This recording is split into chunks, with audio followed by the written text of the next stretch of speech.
అంటే వాళ్ళ వాదన ఏంటంటే గురుగారు, వాడికి వాదనేటే బ్రెయిన్ లేనేస్తా యాదవలో వాదనలే లేదంట. వాడు అరే బ్రెయినే లేదంటే రాధా మనోహర్ దాస్ నాన్న పచ్చిగా అదిగో పచ్చిగా చెప్తున్నా బైబిలు అప్పుడు తప్పితే ఎప్పుడు పనిచేయదు అది. నేను థాయిలాండ్ వెళ్ళాను, వాటర్ రాలేదు, అప్పుడే పనిచేస్తుంది. వాళ్ళ పూర్వీకులు అందరూ హిందువులు అనేది ఎంత వాడు కూడా ఇక్కడే పుట్టాడు. అరే వేరే వాళ్ళు పుట్టాడా? మల్లేశ్వర కొడుకాడు. అరే మల్లేశ్వర కొడుకో పీటర్ కొడుకు కాదు, థామస్ కొడుకు కాదు, వాళ్ళ అమ్మ చీరే కడద్దే కాదని చెప్పను. ఎవరైనా చీరే కడతారు. ఎవరైనా ఎందుకు కడతారు? హిందువులు కాబట్టి కడతారు అంతే. మిగిలిన గౌన్లు కడతారు, ఫ్రాక్స్.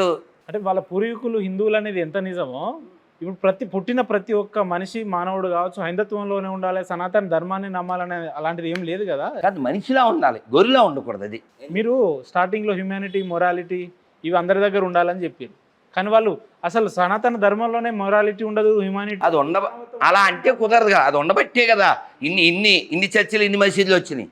అవును కదా. సనాతన ధర్మం మాత్రమే హ్యుమానిటీని గౌరవిస్తుంది కాబట్టే ప్రపంచంలో ఏ దేశం మీద దాడి చేయలే.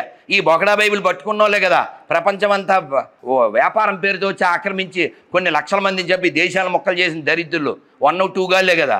ఇది 1, 2కి తప్ప ఎందుకు పనికిరావు ఈ పుస్తకాలు. మనోహర్ దాస్ గారు పొద్దున్న లేస్తే టార్గెట్ బైబిల్ మీదనైనా ఖురాన్ మీద కూడా ఇంతే. ఇప్పుడే కదా ఖురాన్ చదివాను.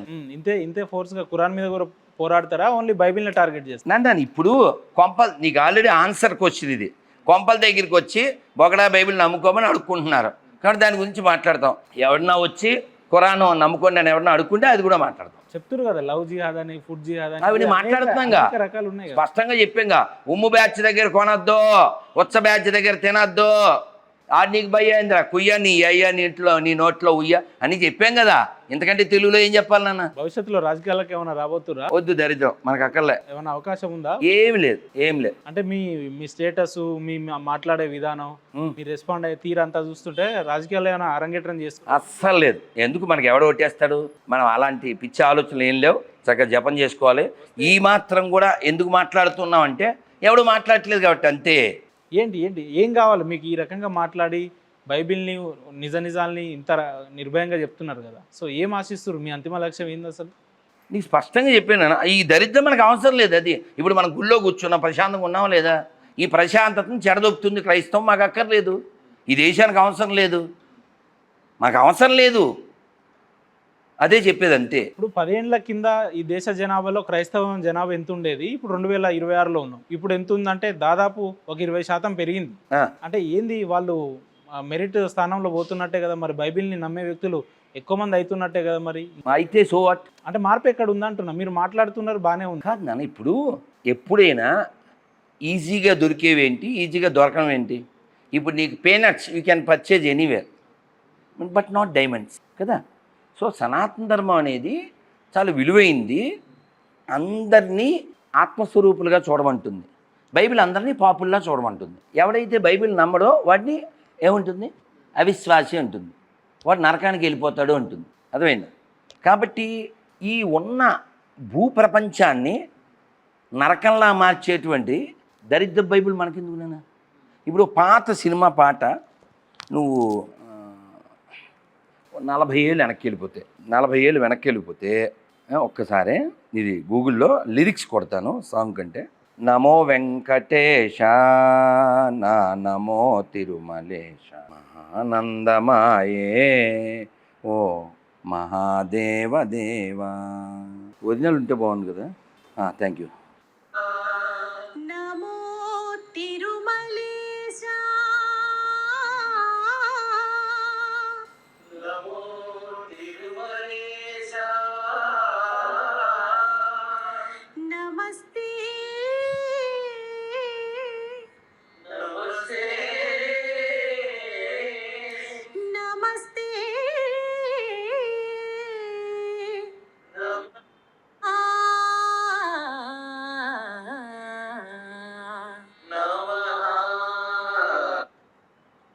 ఇక్కడ ఏ దగ్గర కూడా సంగతి సారీ మహానంద. ఏం చెప్పదలుచుకున్నారు ఆ పాటతోటి? ఈ మౌ దగ్గర కూడా చిన్న జిలుగు. నరక తుల్యమౌ ఈ భువి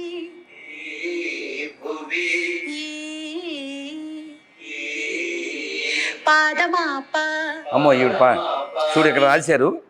నరకతుల్యమౌ ఈ భువి స్వర్గము చేయవయా, మనుజులు నిన్ను చేరే పరమార్థము తెలుపవయా, పరమార్థము తెలుపవయా. నమో వెంకటేశ, నా నమో తిరుమలేశ, మహానందమాయే ఓ మహాదేవదేవా. చూడే పాయింట్ గమనించు. నమో వెంకటేశ, నమో వెంకటేశ, మహానందమాయే ఓ మహాదేవదేవా. ఏం దొరుకుతుంది నేను తలుచుకోగానే? మహానందం ఫస్ట్ పాయింట్. ఇందులో ఏం చెప్పారు?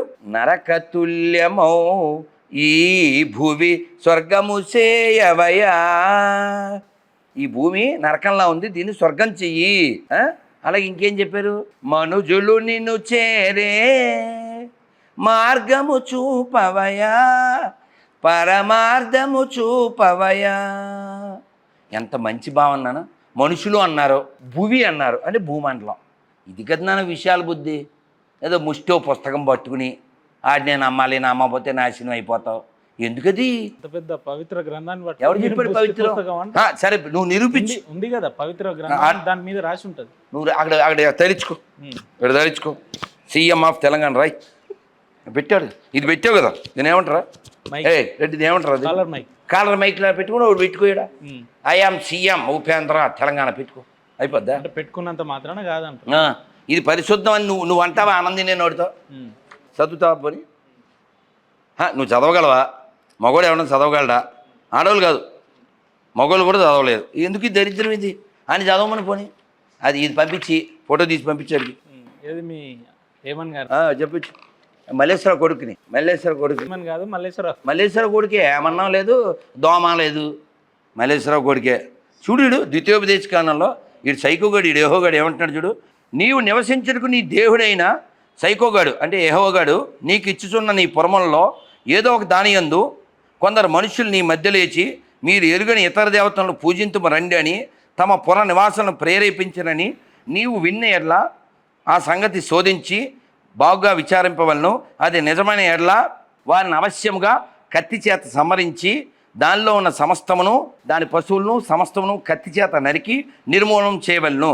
అక్కడ కొల్లగొట్టిన సొమ్మతని విశాల వీధిలో నీ దేవుడైన సైకోగాడు యెహోవా పేరిట ఆ పురమును దాన్ని కొల్లబట్టిన సొమ్మును అగ్నితో బొత్తిగా కాల్చివేయవలను. అది తిరిగి కట్టబడక ఎల్లప్పుడూ పాడు దెబ్బయి ఉండవాలి. అంటే మనిషి రక్షణ ఉందా అడిగాడికి? మనిషి రక్షణ ఉందా అడిగి? ఇప్పుడు ముత్యాలమ్మ గుడిలో గుండెల మీద తన్ని అమ్మవారి విగ్రహం కింద పడేసాడా?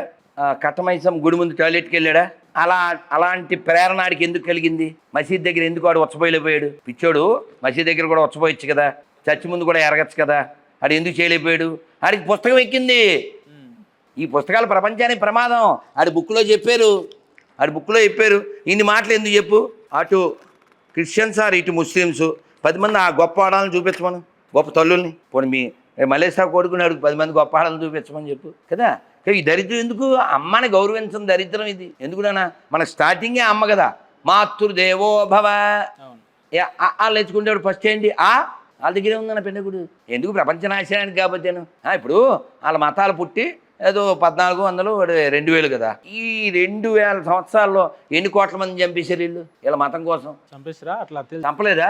రీసెంట్గా పహల్గావ్లో చూడలేదా? ఇలా తుపాకీ పెట్టి ప్యాంట్ కిందకి తీసి చెక్ చేశారు కదా. ఏ మతం వాళ్ళు? బొంబాయిలో బాంబ్ బ్లాస్ట్ చేసిన వాడు ఏ మతం వాడు? ఢిల్లీలో బాంబు వేసిన వాడు ఏ మతం వాడు? ఇక్కడ హైదరాబాదులో రెసిన్ అనే మందు తయారు చేసిన వాడు ఏ మతం వాడు?